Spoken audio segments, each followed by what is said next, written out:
함께 읽으실 말씀은 열왕기하 3장 13절부터 27절까지의 말씀입니다. 열왕기하 3장 13절부터 27절까지의 말씀입니다. 찾으신 줄 알고요. 저희 한 목소리로 합독하시겠습니다.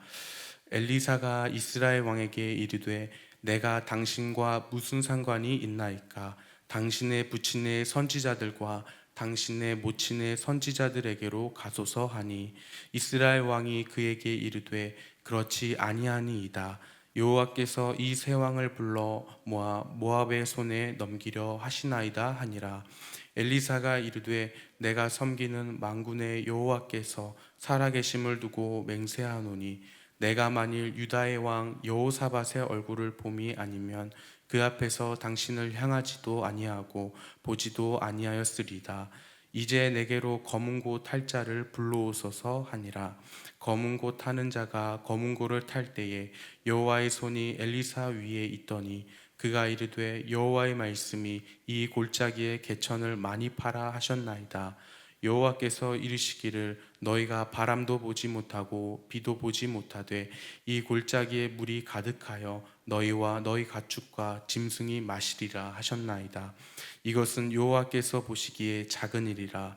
여호와께서 모압 사람도 당신의 손에 넘기시리니 당신들이 모든 견고한 성읍과 모든 아름다운 성읍을 치고 모든 좋은 나무를 베고 모든 샘을 메우고 돌로 모든 좋은 밭을 헐나이다 하더니 아침이 되어 소재 드릴 때에 물이 에돔 쪽에서부터 흘러와 그 땅에 가득하였더라. 모압의 모든 사람은 왕들이 올라와서 자기를 치료한다 함을 듣고 갑옷 입을 많은 자로부터 그 이상이 다 모여 그 경계에 서 있더라. 아침에 모압 사람이 일찍이 일어나 해가 물에 비침으로 맞은편 물이 붉어 피와 같음을 보고 이르되 이는 피라. 틀림없이 저 왕들이 싸워 서로 죽인 것이로다. 모압 사람들아 이제 노력하러 가자 하고 이스라엘 진에 이르니 이스라엘 사람이 일어나 모압 사람을 쳐서 그들 앞에서 도망하게 하고 그 지경에 들어가며 모압 사람을 치고 그 성읍들을 쳐서 헐고 각기 돌을 던져 모든 좋은 밭에 가득하게 하고 모든 샘을 메우고 모든 좋은 나무를 베고 길 하레셋의 돌들은 남기고 물매꾼이 두루 다니며 치니라. 모압 왕이 전세가 극렬하여 당하기 어려움을 보고 칼찬 군사 700명을 거느리고 돌파하여 지나서 에돔 왕에게로 가고자 하되 가지 못하고 이에 자기 왕위를 이어 왕이 될 맏아들을 데려와 성 위에서 번제를 드린지라. 이스라엘에게 크게 경노함이 임하매 그들이 떠나 각기 고국으로 돌아갔더라. 아멘. 함께 묵상하시겠습니다. 말씀을 나누겠습니다. 함께 읽어보신 열왕기하 3장의 말씀은 엘리야에서 엘리사로 영적 승계가 일어난 다음 본격적으로 엘리사를 통해 하나님의 일을 나타내는 본문이라고 볼 수 있습니다. 특히 엘리사의 이름이 가지는 그 뜻이 구원의 하나님이라는 의미를 가지는 것처럼 엘리사를 통하여 이렇게 위기를 맞이한 이스라엘을 구원하시는 하나님을 나타내고 있습니다. 특히 3장의 말씀은 이스라엘과 유다와 또 에돔이 새 연합군을 이루어서 모압과 전쟁을 치르러 나가는데 그때 만난 위기의 상황을 전하고 있습니다. 모압으로 가는 그 광야 항복판에서 마실 물을 찾을 수 없었던 그들에게 유일한 소망은 오직 하나님의 선지자 엘리사였던 것입니다. 과연 위기 속에서 하나님은 이들을 어떻게 구원하시고 하나님께서 이들의 구원의 하나님이 되시는 이유는 무엇인가? 오늘 이에 대한 세 가지의 이유로 말씀을 나누고자 합니다. 하나님께서 구원의 하나님이 되시는 첫 번째 이유는 구원의 손을 넓게 펴시는 분이시기 때문입니다. 오늘 본문의 말씀 13절과 14절의 말씀을 읽어보겠습니다. 엘리사가 이스라엘 왕에게 이르되 내가 당신과 무슨 상관이 있나이까?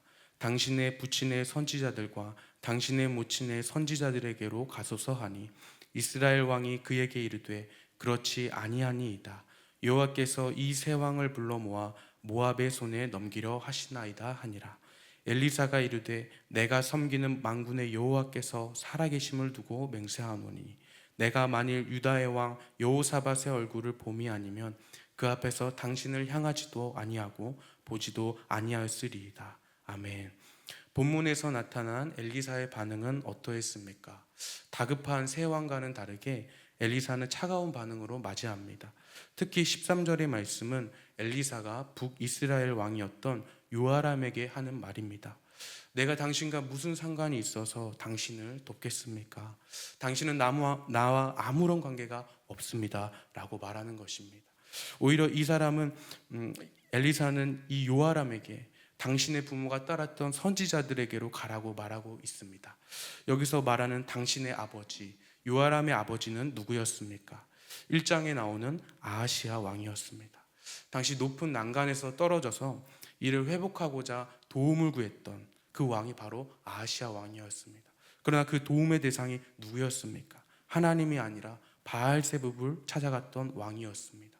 그것을 엘리야를 통해 그의 잘못을 드러내신 것이 아하시아 왕이었는데, 뿐만 아니라 요아람 왕도 오늘 읽어보신 열왕기와 2장 2절에서 하나님이 보시기에 악을 행했던 사람이라고 묘사하고 있습니다.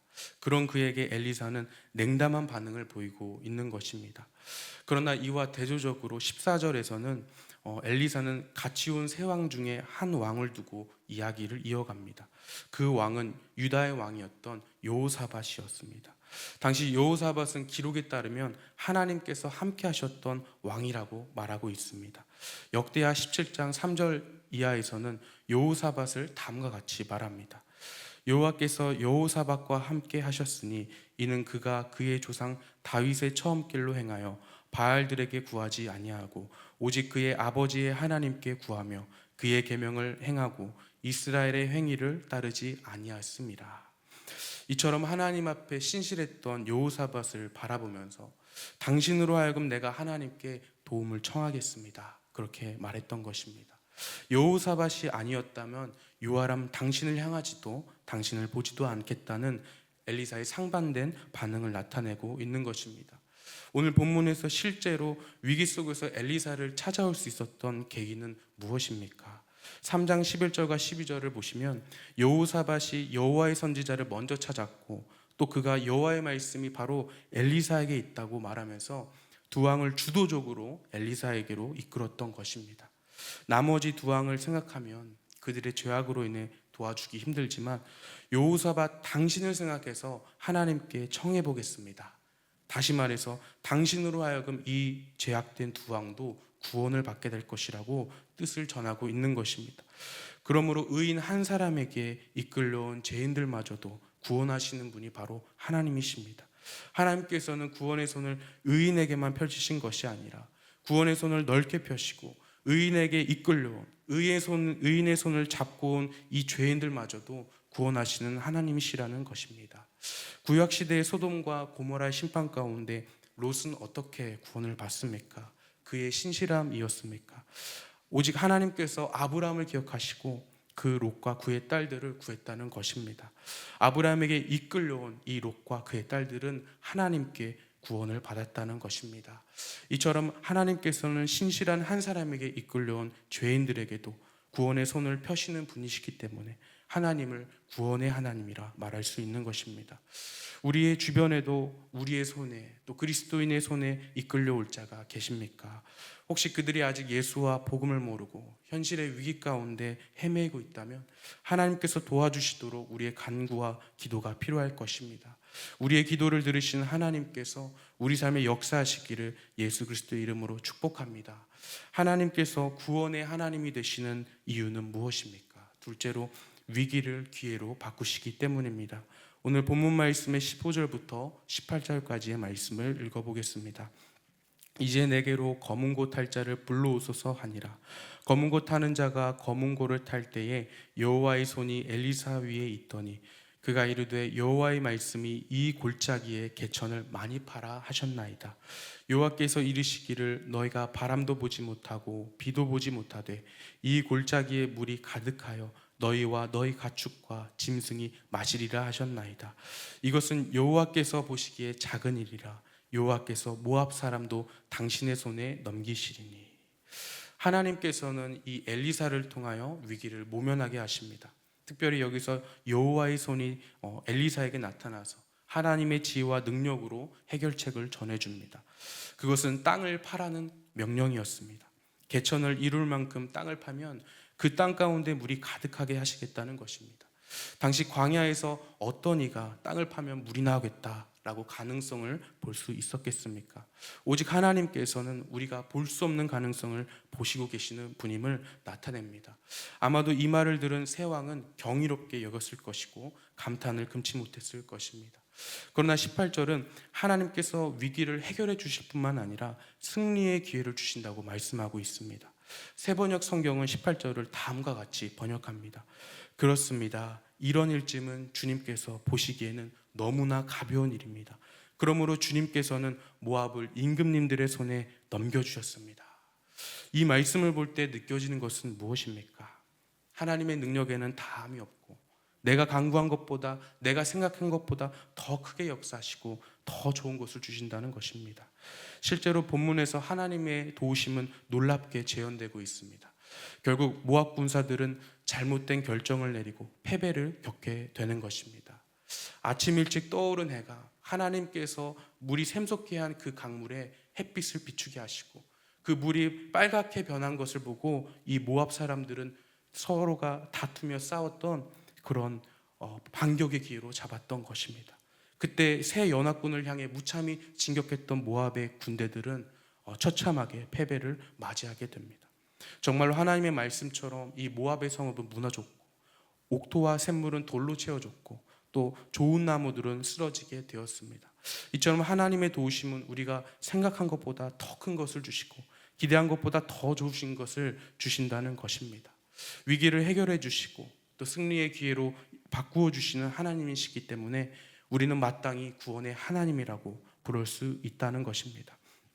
우리의 삶 속에서도 위기가 찾아올 때 또 가능성이 없다고 여겨질 때 하나님의 도우심을 구하시는 것이 지혜로운 삶임을 기억해야 합니다. 때론 기도하다가 낙심이 들고 또 포기하고 싶을 때가 있습니다. 그러나 하나님께서는 언제나 좋은 길로 또 기대한 것보다 더 좋은 것을 주시는 하나님이시기 때문에 그러한 하나님을 믿고 포기하지 않고 낙심하지 않고 자녀된 마음으로 하나님께 도움을 구하시는 우리 모든 성도님들 되시기를 예수 그리스도의 이름으로 축복합니다. 셋째로 하나님이 구원의 하나님이 되시는 이유는 무엇입니까? 셋째는 영적 회복으로 이끄시기 때문입니다. 하나님의 구원은 단순히 현실적 문제를 해결하는 차원에서의 구원만을 이야기하지 않습니다. 하나님과의 관계 회복, 바로 영적 회복으로 이끄시는 것이 하나님의 구원인 것입니다. 오늘 본문 말씀 26절과 27절을 읽어보겠습니다.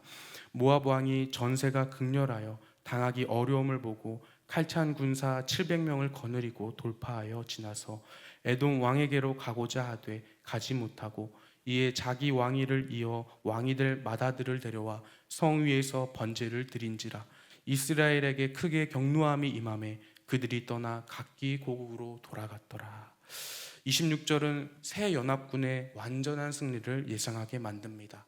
전세가 한쪽으로 완전히 기울여져서 반격을 가할 수 없을 정도로 모압 왕은 어려운 상황을 만나게 됩니다. 이제 이야기는 새 연합군의 승리로 돌아갈 것만 같습니다만 본문의 27절은 그 결말이 매우 난해한 구절입니다. 승기를 잡은 이스라엘에게 경노함이 임해서 고국으로 돌아갔다는 것입니다. 이 자세한 내막은 모압 왕이 최후의 상황에서 자신의 맏아들을 번제로 드렸는데 그 결과로 이스라엘에게 크게 경노함이 임했다는 것입니다. 이 부분에 대해서 많은 성경학자들은 해석이 다양하고 또 그것이 불명확하다고 이야기합니다. 개인적으로 이 말씀을 묵상해 볼 때 모압의 범죄는 이를 지켜보는 이스라엘에게 하나님의 심판으로서 다가왔다는 것입니다. 실제로 모압 왕이 드렸던 이 번제는 하나님께서 가증스럽게 여기셨던 인신제사의 모습이었습니다. 그러나 사실 이것을 지켜보는 이스라엘 또한 제사에 관하여 하나님께 범죄했던 이들이었습니다. 그들은 비록 지금 도움을 받고 승리를 이어가고 있지만 그들 역시도 하나님께 범죄했던 사람이었습니다. 오늘 열왕기하 3장 3절의 말씀을 보시면 당시 이스라엘도 여로보암의 행악을 그대로 행했다고 말합니다. 이때 제단에 레위인이 아닌 다른 사람을 세우고 또 금송아지를 만들어 섬겼던 범죄가 있었던 것입니다. 그러므로 모압의 범죄는 곧 이스라엘의 범죄를 지적한 일이 되었다는 것입니다. 마치 우리의 삶에서도 누군가의 넘어짐과 또 죄악됨을 볼 때마다 그것이 우리 스스로를 바라보게 만들고 또 우리에게 진노하심으로 다가올 때가 있듯이 이스라엘도 또한 죄악에서 돌이키게 하시고 영적인 회복을 바라보게 하셨던 것입니다. 승리의 상황을 멈추게 하실 만큼 중요했던 것은 무엇이었습니까? 하나님과의 관계의 회복이었던 것입니다. 그러므로 하나님의 구원은 현실의 위기를 도우실 뿐만 아니라 아버지 하나님과의 관계가 회복되는 것이 하나님의 구원임을 나타내고 있는 것입니다. 우리의 삶 속에서도 이러한 구원의 하나님을 경험하시기를 예수 그리스도의 이름으로 축복합니다.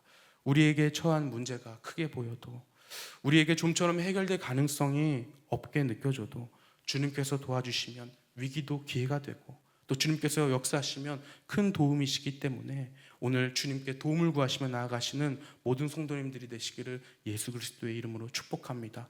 더 나아가 하나님의 구원이 필요한 자들을 주님께로 인도하셔서 곧 추수의 계절 가운데 하나님의 구원의 역사와 영적 회복의 역사가 우리 가운데 일어나기를 예수님의 이름으로 축복합니다. 기도하겠습니다. 하나님 아버지 감사합니다. 구원의 하나님을 우리 입술로 찬양합니다. 하나님, 구원의 손을 넓게 펴셔서 그 의인의 손에 들려온 그 죄인마저도 구원하시는 은혜를 우리가 입었음을 고백합니다. 우리도 예수 그리스도의 의인 한 사람으로 인해서 우리가 구원을 받았듯이 하나님, 우리의 삶 속에서 우리 손에 이끌려온 주님의 잃어버린 영혼들이 하나님께 구원받을 수 있도록 하나님 붙들어 주시옵소서. 하나님, 우리 삶의 현장에서 또 모든 어려움과 또 걱정거리를 주님 앞에 올려드리오니 우리 모든 성도님들 가운데 주님의 도우심이 있게 하여 주시옵소서. 오늘도 주님의 도우심을 경험하는 하루가 되게 하여 주시옵소서. 감사합니다. 예수 그리스도의 이름으로 기도드렸습니다. 아멘. 함께 주기도문으로 마치시겠습니다.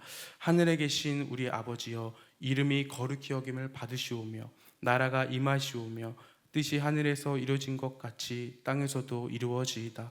오늘 우리에게 일용할 양식을 주시옵고 우리가 우리에게 죄 지은 자를 사하여 준 것 같이 우리 죄를 사하여 주시옵고 우리를 시험에 들게 하지 마시옵고 다만 악에서 구하시옵소서.